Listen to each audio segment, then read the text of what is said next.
धन्यवाद सभापति महोदय कि आपने मुझे एक अवसर दिया इस विधेयक पर बोलने के लिए। नारी शक्ति वंदन विधेयक।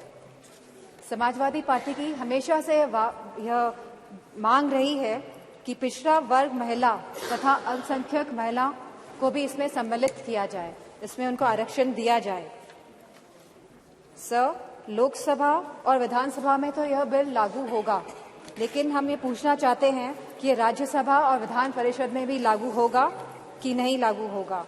13 साल से यह बिल अटका हुआ था सर, और लगभग 1 दशक पूरा होने जा रहा है भाजपा की सरकार को, और इस 1 दशक में जब लगभग पूरा होने जा रहा है तब इस सरकार को महिलाओं की याद आई है। तो आखिर क्यों, जब यह 10 वर्ष पूरे होने जा रहे हैं सरकार को, तो महिलाओं की याद आई है अब। सर, मेरा यह सवाल है कि आने वाले चुनाव में यह लागू हो पाएगा कि नहीं लागू हो पाएगा, और जो विधानसभा के भी चुनाव होने जा रहे हैं, जो 5 राज्यों में होने जा रहे हैं, उसमें यह लागू हो पाएगा कि नहीं हो पाएगा यह महिला विधेयक बिल। सर, सवाल यह भी है कि जनगणना कब होगी, और यह सवाल इसके साथ यह भी है कि यह सरकार जातिगत जनगणना कराएगी या नहीं कराएगी। इसी के साथ सर सवाल यह भी है कि परिसीमन कब होगा, और परिसीमन के आधार पर ही आरक्षण महिलाओं को मिला जाएगा।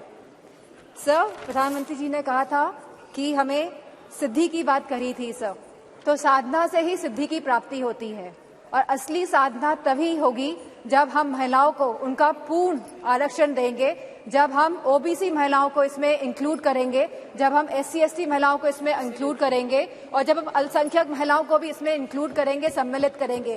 क्योंकि प्रधानमंत्री जी खुद 3 तलाक की बात करते हैं, तो मुझे पूरा भरोसा है कि इसमें अल्पसंख्यक महिलाओं का भी मान और पक्ष रखा जाएगा।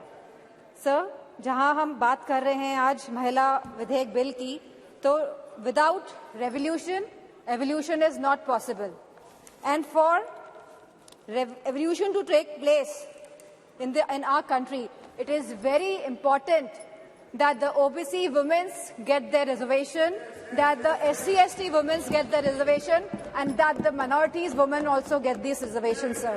और सर, मुझे पूरा भरोसा है सरकार पर कि समाजवादी पार्टी की जो यह मांग है वो इस पे श्रवण भी करेंगी, मनन भी करेंगी, और इसका निधि ध्यासन भी करेंगी।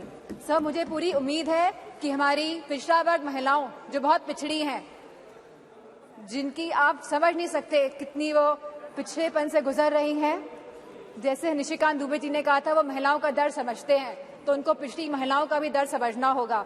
सर, और मेरा अनुरोध है सर कि आप हमारे मोस्ट ऑनरेबल मेंबर को ये कहिए कि वो किसी भी सदस्य का नाम जो सदन में मौजूद नहीं है वो ना ले, और आने वाली कार्यवाहियों में भी ना लें।